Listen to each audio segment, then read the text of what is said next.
Hey everyone, welcome to Lab 2 project. I am Muhammad Abdul Shakur, and in this video, I am walking you through a motion analysis of a crumpled paper ball using Tracker and Glowscript. It's a cool blend of physics and programming, and the idea is to compare what we see in real life versus what we simulate in code. So let's kick things off with what this lab is all about. I took a crumpled A4-size paper ball, dropped it from a certain height, and recorded the motion. Then I used Tracker to analyze its movement, frame by frame, and recreated that motion in Glowscript to see how well we can model it. Right now you are seeing the raw footage.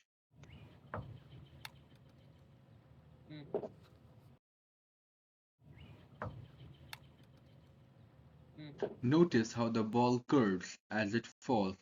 That's gravity doing its thing. Once I had the motion data, I jumped into Glowscript. I modified the starter code to simulate the horizontal part of the motion using basic kinematics. I calculated the velocity delta x divided by delta t, which came out to be around 0.120 meters per second. I plugged that into the code with a simple line ball dot velocity equals vector 0.120.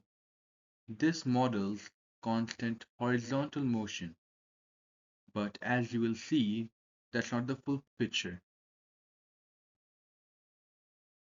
Now let's talk physics. What are we really seeing here is a two-dimensional motion.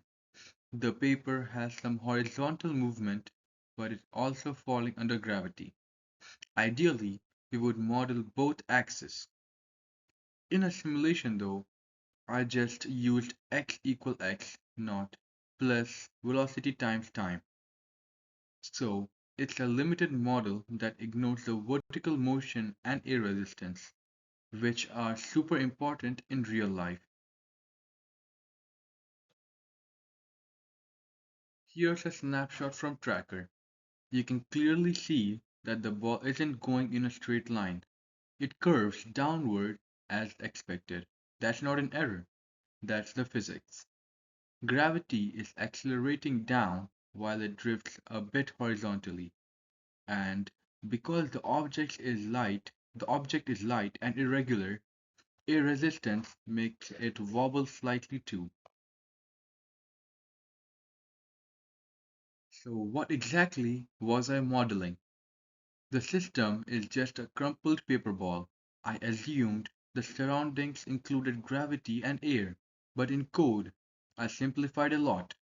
Initial conditions were pulled from Tracker, mostly positions and estimated horizontal velocity. There was no spin, no wind, and I treated the surface as flat and uniform. This part's fun. I copied Tracker's data and simulation output into Excel to compare them side by side. You will notice that the horizontal positions match reasonably well.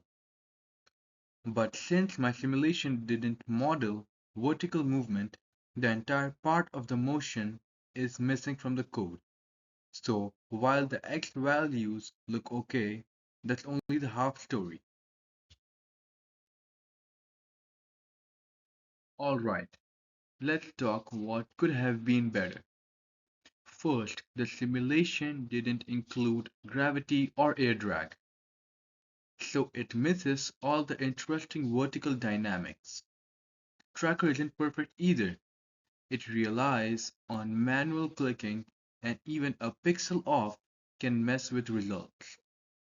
If I had added a vertical force and maybe even modeled drag, the simulation would have matched reality way better. To wrap it up, I learned that crumpled paper follows a natural 2D path when falling. The simulation only handled the horizontal part, so it couldn't fully reflect the real behavior. But that's what makes this lab useful. It shows how important modeling assumptions are. Physics isn't just numbers, it's also about how well we understand the system. Big thanks to my instructor and classmates who helped throughout the process. I used Tracker for motion analysis, Glowscript for the simulation, and Excel to line up the data. Also, the screenshots and the graphs in the video are from my actual experiment. Thanks for watching, and I hope you understand the process better. Like, share, and subscribe.